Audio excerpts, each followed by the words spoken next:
Hi, I'm Ivan Weiss. I'm a portrait photographer based in King's Cross in London. I shoot headshots for everyone from actors and entertainers to executives and entrepreneurs. I've been a user of Affinity Photo for a long time now, and it's really an essential part of my post-production workflow. The people at Affinity have asked me to put together a short video as part of their Lockdown 2020 creative sessions. So I thought what I would do is walk you through a typical workflow for color grading a dramatic portrait.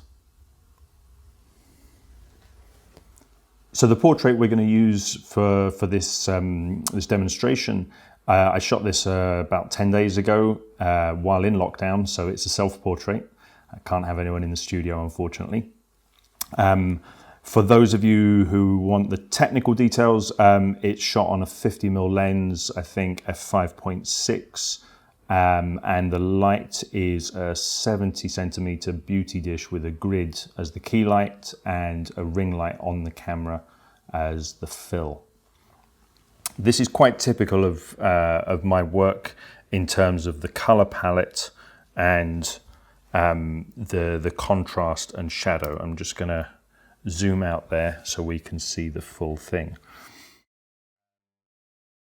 Now, of course, when we're going into color grading and post-production in general, we can enhance what's there, but we need to capture the essence of it in camera. So I'm going to show you the starting point. This is what I got in camera. And you can see already, because of the lighting, I've got quite strong shadows, quite a lot of contrast.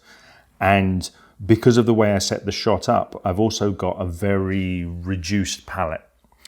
So the background is grey, the wardrobe is green, and then the skin tones and the desk that I'm leaning on similarly sort of reds and yellows, oranges, I suppose. So there's not a lot of other colours going on there. And that's something that I like to do. I like to really reduce the color palette so then you can play with contrast and color contrast to really make something quite bold without it being overpowering and busy. It makes it feel more sort of harmonious, even though we're going to go quite extreme with the color and the contrast. Before we get to the color grading, I'll just give you a quick word on the retouching that I've done on this. So on the background layer already, I went in and took care of the little things, stray hairs, bits of dust, that kind of stuff. That's already been dealt with the inpainting tool. I then set up frequency separation layers using the frequency separation filter. I did that at a 2 pixel radius, so quite a small radius. And then in between those two layers, I've done a little bit of work, and I will show you by zooming in, a little bit of work on the face. I don't like to over retouch skin. I want it to feel realistic. So that means there's going to be some variation in there, some small blemishes, but if things are distracting, then I like to minimize them or remove them completely. And in this case, I know that we're going to really bump up the contrast later on. So I want to be careful of where my highlights are. And looking here on the nose, there's quite a strong highlight that is lighter than the highlight on the forehead. So using the healing brush, I've just taken that down a little bit so that it's in line with the highlight that's on the forehead. And then again, because we're going to bump up the contrast, the small variations in skin color, skin tone are going to get amplified. So I just want to control those a little bit. And I've used a selective color adjustment to just damp down the reds a little bit and painted that in some key areas. So as I switch that off and back on again, you'll see that there's some redness in the side of the nose, on the tip of the nose, and in the under eye areas that I've just dealt with selective color. And then finally, I've used some dodging and burning to add more contour to the face. And this is just enhancing what's already there, selectively amplifying some of the shadows and just bringing up some of the highlights a little bit. So if I switch those on there, you can see what's going on. So let's get into the color grade. The basis of my workflow is for this type of portrait is always the same. I start with a lookup table, a LUT that I created several years ago, that basically shifts all my colors to where I like them. I like green, I like gold. I'm not a big fan of blue. So essentially what this LUT does is it crushes the blues almost completely, and it just shifts everything else a bit towards green. So I'm going to open it up here, and you'll see that the name of the LUT that I created is Winter Greens, and that's just a little nod to one of my favorite photographers, Dan Winters, who also, in my opinion, makes great use of greens in his work. So we've applied that LUT. You can see, let's just look at the histogram there. If I switch it off, the histogram when we started was everything in the middle. Plenty of space at the top, bit of space at the bottom, and a fair amount of variation in the midtones there, the lower midtones. As I apply that LUT, the blues get really squashed down, the reds and greens get squashed down a bit, and the overall exposure is taken down. But it has increased the relative contrast. And what we're going to do now is just work to pull that back out, and you'll see that it gives quite a different look because of the way that we've dealt with those colors. So I'm just going to add a curves layer, and we're going to go in somewhere quite near the top and bring those highlights back up. Somewhere around there looks good. So we're bringing those highlights back up to where they were.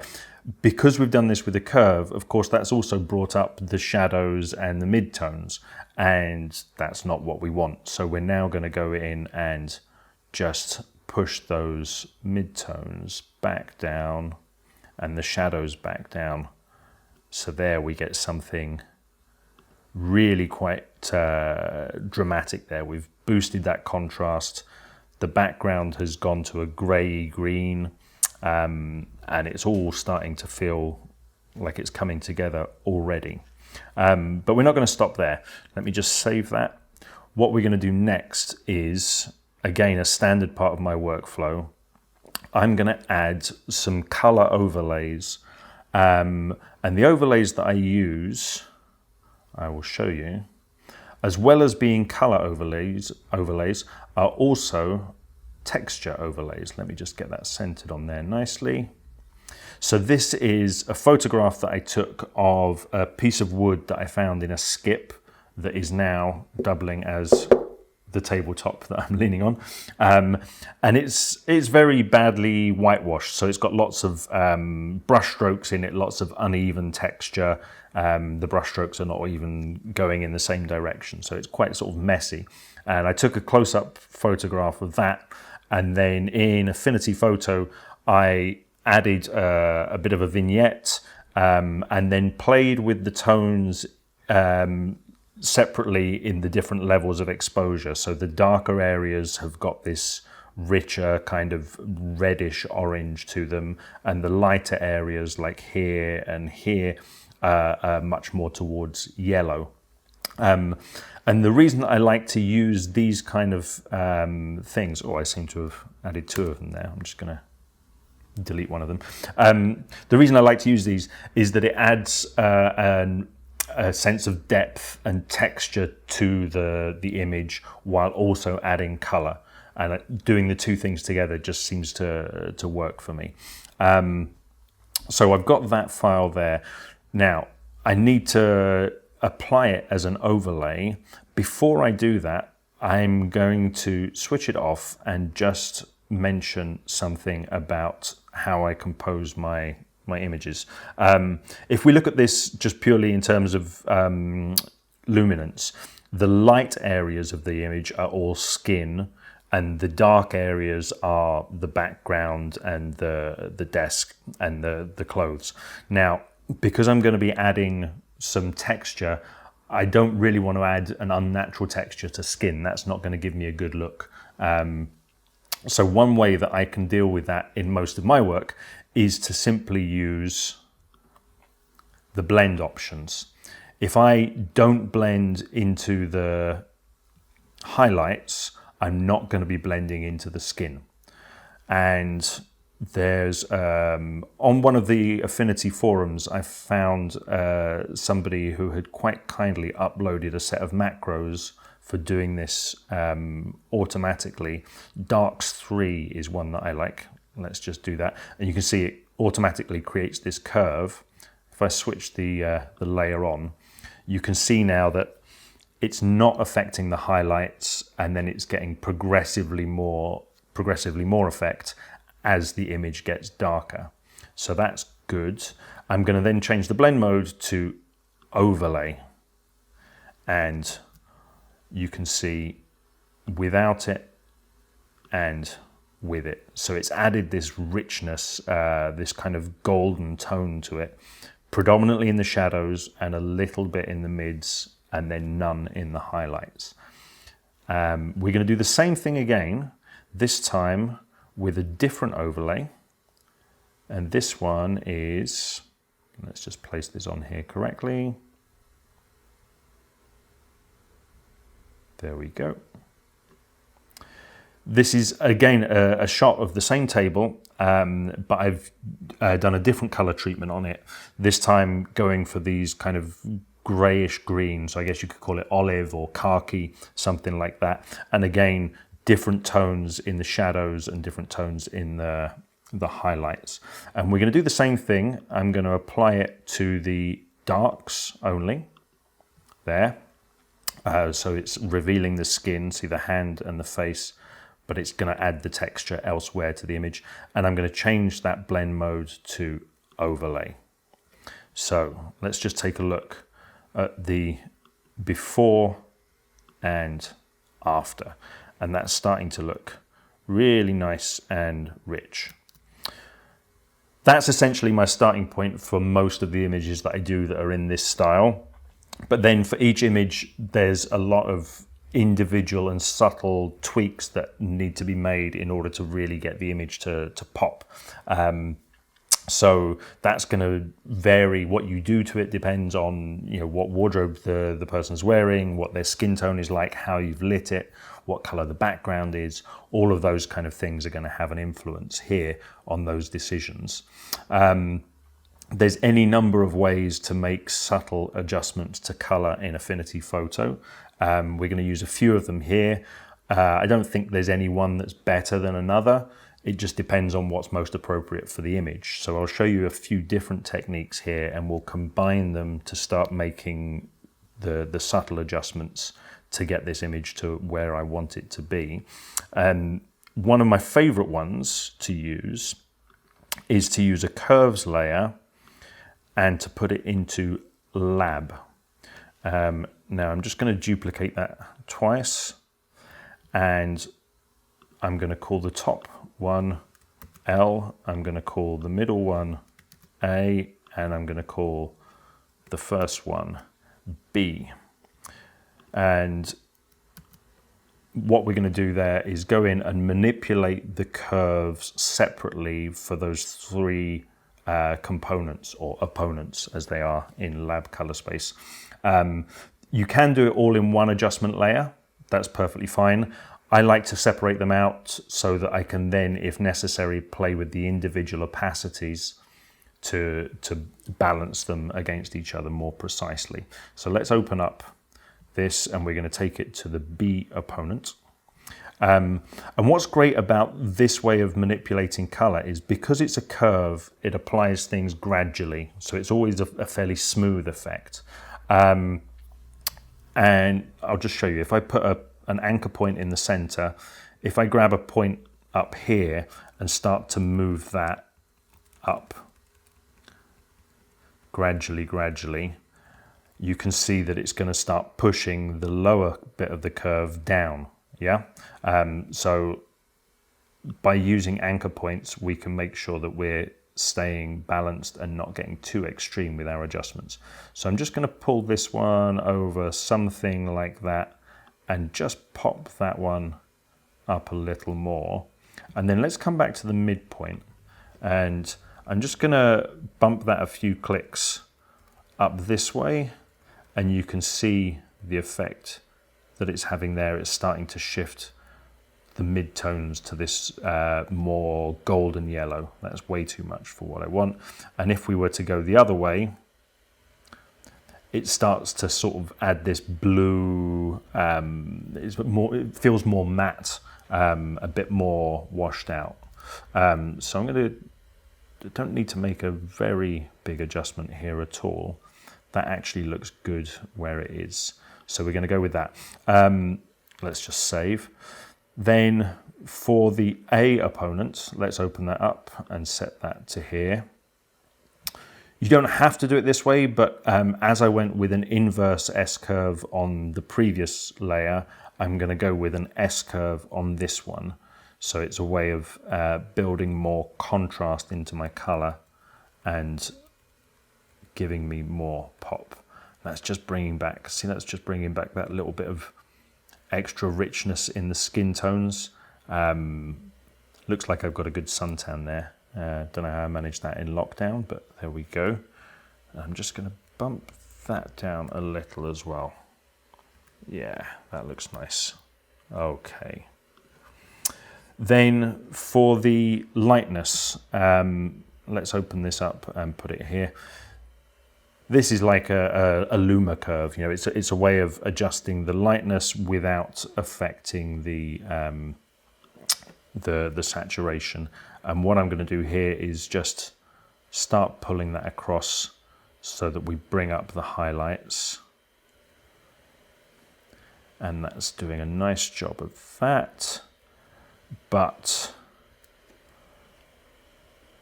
don't want to take away too much of the shadow. So I'm just going to nudge that in the middle so that the shadows stay relatively dark there. That's pretty good. I'm liking that. So what can we do next? I like it. It does feel a little bit too rich maybe at the moment. So I'm going to go in and use, let's see, we'll go for color balance here. Color balance is a great one. When an image is feeling a bit too warm or a bit too cool, this is I find this to be a more sophisticated way rather than just using white balance. Partly because you can affect the highlights, the midtones and the shadows separately, but also because you've got all 6 components of color to play with. It's not just temperature and tint. You've got cyan, red, magenta, green, and yellow and blue. So I'm going to try and just add a little more blue in the shadows, make those shadows feel just a little bit colder. And that way I can hopefully make the highlights feel a little bit warmer and create a bit more separation and contrast to really make this image pop. So I'm going to take the blue slider over somewhere. This is in the shadows, somewhere there. I like that, but let's just add a little bit of red in there as well, a tiny bit. Yeah, that looks good. That looks good. Let's go into our midtones. And essentially, you can see from the histogram up here, what I'm calling my midtones are actually really quite a long way down on the histogram. So they're very close to being shadows. I don't have a lot of information in the true midtones area. So I might as well treat these pretty much the same way as the shadows. So I'm just gonna bump that across something similar to what we just did there. And then essentially with the highlights, we're just gonna go the other way. So I'm gonna take this more towards the cyan and this over towards the yellow. Let's see what that's giving me. Maybe a little click more. Yeah, that looks pretty good. Okay, I'm liking this. Now, one thing that I find that's really important when you're dealing with color grading, you really need to reset your eyes, take a break from the screen, go and look at something that's, you know, completely different colors, because it's very easy. Your eye gets sort of accustomed very quickly to what you're looking at, and you won't see if you've, you know, overdone it on the reds or you know, made the shadows too muddy or something. Another way of just refreshing your eyes and allowing you to see the image anew very quickly is just to flip the image. So I'm just going to do that there, and all of a sudden it looks kind of different. And what I'm noticing is the red in the skin on the temple and down the shadow that comes down the cheek. That's quite a big block of fairly uniform color there. And I'm not so keen on that. That feels like it's dominating a bit. Let's go back to the right way round. Another thing to do, I'm just going to push the image over to this side and make it a little smaller. Another thing to do is vary the background color that you're working on. So currently we're working on a mid-gray. What happens to the image if we make the background completely black? Then what happens if we make the background completely white? So this is a good way of just resetting your eyes and making sure that what you're seeing is objective, let's say. So with grey is good. Let's bring that back in there. So as I said, I think I've got a bit too much going on with the reds here. One thing that I can do there, I know that this overlay layer that I put on initially is very often responsible for adding a bit too much red to the image. In fact, if I just switch it off now, you'll see we go back to this very much more sort of greenish grey overall. So I'm going to switch that back on, but maybe just drop the opacity something like 75. That feels a bit more like it. I want it to be rich, I want it to be very saturated, but there's a point beyond which it just looks a bit too much.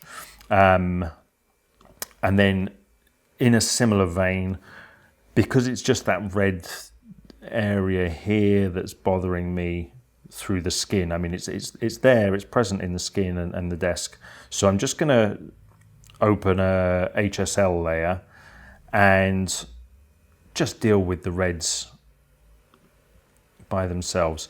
And there's three things that I can do with HSL, right? I can shift, I can change the saturation, and I can change the luminosity. And I like to do a little bit of all three so that the effect is subtle but gets me to where I need to be. So I'm just going to shift the reds ever so slightly towards green, minus 2.6, that's fine. I'm just going to take down the saturation of the reds a little bit. Yeah, minus 3, that's good. And I'm going to increase the luminosity. Now, when you increase luminosity of something, of course, you're also desaturating it because you're adding white, so there's less color. Maybe that's a bit too much. Let's just bump it back. Something around there. That's looking pretty good. Yeah, I like that. So we're nearly done.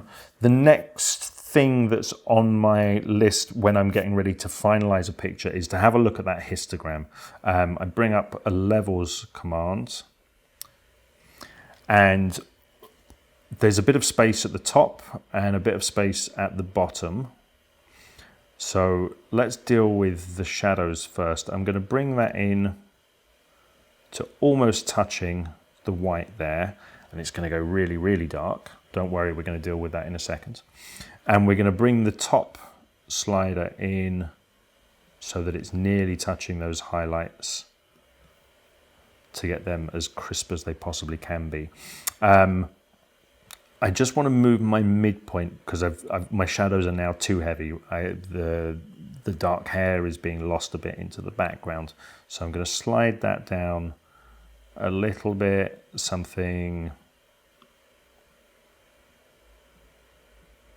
I don't know, somewhere around there, so that the hair is in shadow on this side. I don't need to see the detail, but I do want to see that outline before the background starts disappearing into this vignette that we've got. And because I brought up the black point to there, it's actually really heavy in these corners. So I'm just going to lift my overall black point so that although those shadows are crushed, they're not going to go to complete black. So let's take a look at that. Yeah, I'm pretty happy with that. One thing that I like to do to finish images very often is just to add a layer of film grain. So I'm going to pop that on there now. And let's just get that lined up. There we go. And I'm going to switch that to overlay mode, and I'm going to save that. We don't need that final layer. And then I'm just going to, will that allow me to delete? There we go. I'm just going to switch back to what we started with, which was that. And then switch all the layers back on, boom, and there we go. Easy. And because I love you so much, we've put a link in the description below so that you can go and download the lookup table and the 2 color overlays that I've used in this tutorial.